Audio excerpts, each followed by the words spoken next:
Bandara Sultan Taha Jambi kembali beroperasi setelah terbitnya Peraturan Menteri Perhubungan. Penerbangan hanya berlaku bagi penumpang yang memenuhi kriteria khusus untuk penerbangan Jambi, Jakarta, dan Batam akan dimulai pada Minggu 10 Mei 2020. Mulai Kamis 8 Mei 2020, Bandara Sultan Taha Jambi kembali beroperasi setelah 2 pekan menutup operasi akibat larangan mudik.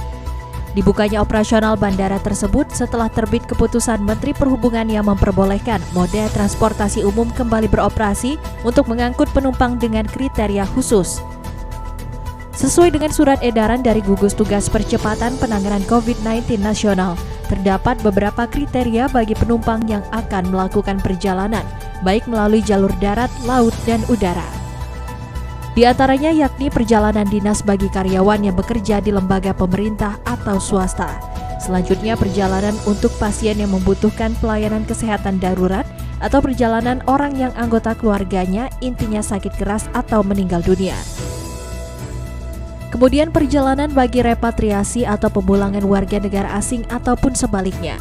Bagi penumpang yang memenuhi kriteria untuk melakukan perjalanan tersebut akan dilakukan pemeriksaan berkas pendukung, seperti menunjukkan surat perjalanan dinas bagi karyawan lembaga pemerintahan atau swasta, dan bagi yang anggota keluarganya meninggal atau sakit keras untuk dapat menunjukkan surat keterangan. IGM Bandara Sultan Taha Jambi M. Hendra Irawan mengatakan, pemeriksaan berkas ini melibatkan berbagai instansi, di antaranya TNI Polri, pemerintah provinsi dan kota, serta kantor kesehatan pelabuhan. Seluruh instansi ini tergabung dalam posko percepatan penanganan COVID-19 Bandara Sultan Taha. Seluruh maskapai di Bandara Sultan Taha akan melayani penumpang, namun petugas harus sesuai dengan kriteria yang tertuang dalam surat edaran Gugus Tugas Percepatan Penanganan COVID-19. Pelayanan penerbangan sesuai dengan kriteria tersebut sudah berlaku sejak tanggal 7 Mei 2020. Namun hingga Jumat 8 Mei belum ada penerbangan di Bandara Sultan Taha yang melayani penumpang sesuai dengan kriteria diperbolehkan.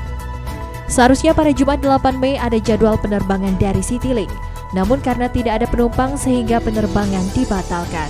Untuk selanjutnya ada penerbangan dari maskapai Lion Air dan Batik Air pada 10 Mei dengan tujuan Jakarta dan Batam. Selanjutnya pada tanggal 11 Mei ada penerbangan maskapai Garuda tujuan Jakarta. Karena selama ini tidak dilakukan penutupan ya, jadi memang yang ada adalah kita lakukan pembatasan untuk kegiatan orang yang adanya pelarangan untuk orang yang mudik gitu. Jadi untuk memang sebagai tindak lanjut dari dari Permen 25 tahun 2020 bahwa telah dilakukan pengecualian, karena ada pengecualian juga terhadap orang-orang yang memungkinkan untuk dilakukan penerbangan gitu, atau dalam hal ini melalui kegiatan perjalanan melalui udara. Dan itu pada tanggal 6 kemarin kan sudah keluar dari SE nomor 4 tahun 2020 dari Badan Gugus Tugas Nasional, bahwasanya ada beberapa kriteria pembatasan orang yang dapat melakukan perjalanan gitu lah. Nah, ini yang oleh karenanya mungkin kita akan lakukan mengakomodir terhadap perjalanan tersebut. Asar Fatahagi, JEK TV melaporkan.